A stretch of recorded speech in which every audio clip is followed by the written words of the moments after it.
out there, how's it going? Welcome back to my channel. Today I want to walk you through my working from home routine, the things that I do throughout the day, but also I want to share with you some productivity tips as we go along, things that have worked for me personally over the past couple of years since being someone who works from home and has done that for almost 2 years now. Maybe you're new to working from home right now. I know that a lot of people are, or maybe you are hoping to be able to work from home more often. Then I hope that this video is helpful for you. Let's dive into my working from home routine and some of my best productivity tips. Having a routine is really, really important. Our days need structure. And when we have a routine, we know what to expect when we wake up in the morning. For me, I always like to give myself about an hour, I would say, once I wake up, of just doing the things that I need to do that make me feel good and make me feel ready for the day. I drink some water, I might make myself a tea, I'll, just sit down and kind of enjoy the morning for a few minutes. But I make my breakfast, I do little things that just make me feel good and ready to go for the day, making my bed, that kind of thing too.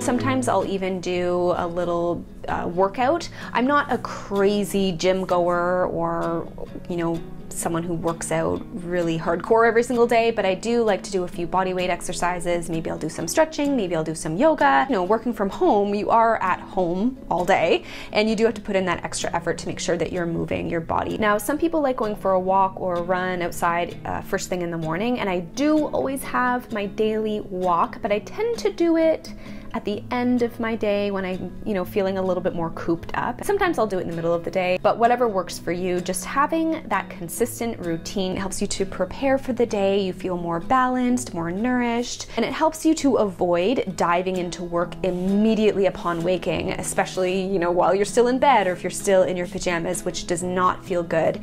And this is why it's so important to get ready for the day. So I think that maybe there's this idea sometimes that working from home means working in your PJs and working from your bed. And while you could do this if you wanted to, personally I feel really lazy if I do that. I'm a lot more unproductive if I haven't freshened up.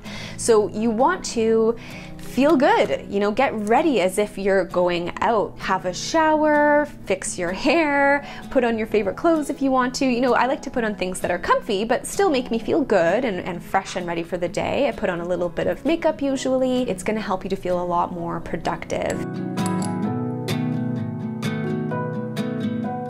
It's also important to me to keep my space tidy and as clutter-free as possible and as clean as possible, especially first thing in the morning.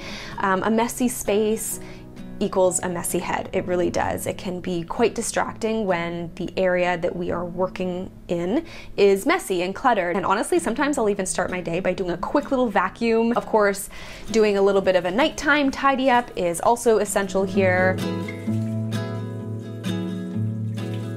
So I always have a weekly schedule and a daily to-do list. This means two things. It means that I have a general idea of what I need to do in an upcoming week, maybe certain projects or tasks that are coming up. Sometimes it can be helpful to have certain things concretely written down in a calendar, but I also have a daily to-do list, which is the very first thing that I consult in the morning.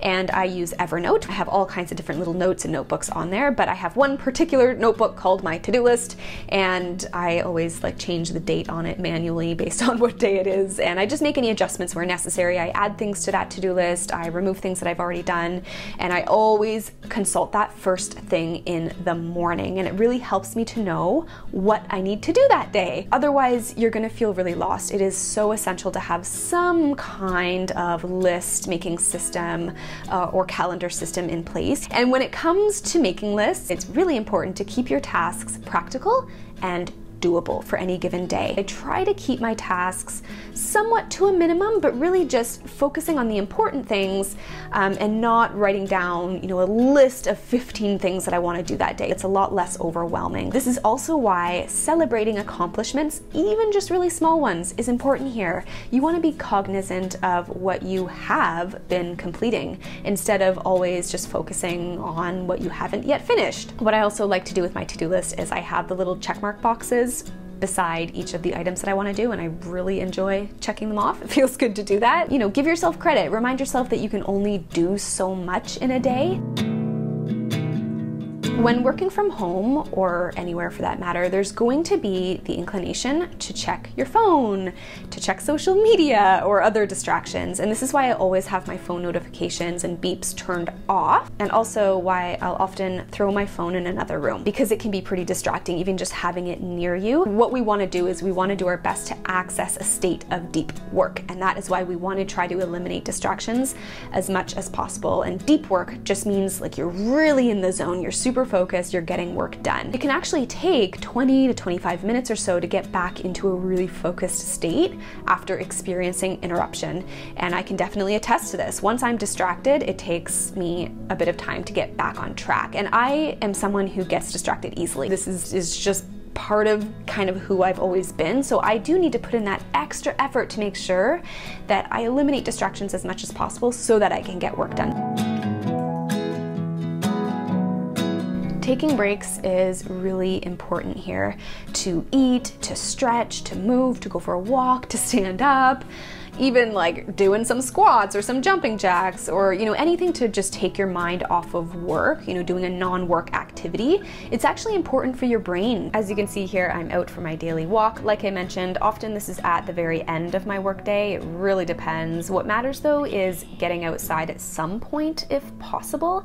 It's really good to get some fresh air. Now, I'm fortunate that the type of work I do means that I sometimes have to head out anyways for things like groceries or supplies for recipes and things like that, which is nice to help break up my day. But something else that I want to mention here, it's also quite easy to work through your lunch or through, you know, your snacks, and you know, you either forget about lunch altogether or you're eating lunch while working, but you do want to try your best to create separation between work and play. I actually just sort of take breaks when I really feel like I need one, or when I'm hungry. I obviously allow myself to go make myself some food. It's important to listen to your body here and really to take breaks when you know that you need it.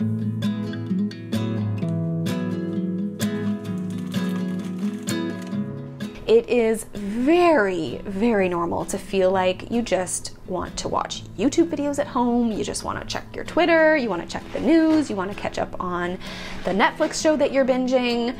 Do I ever feel like this? Hell yes, I do. But what I like to do if I'm ever in a bit of a rut like that is telling myself I can do those things, but I'm gonna do them a little bit later on once I've gotten some work done. This can really help to boost motivation a little bit because you have things to look forward to.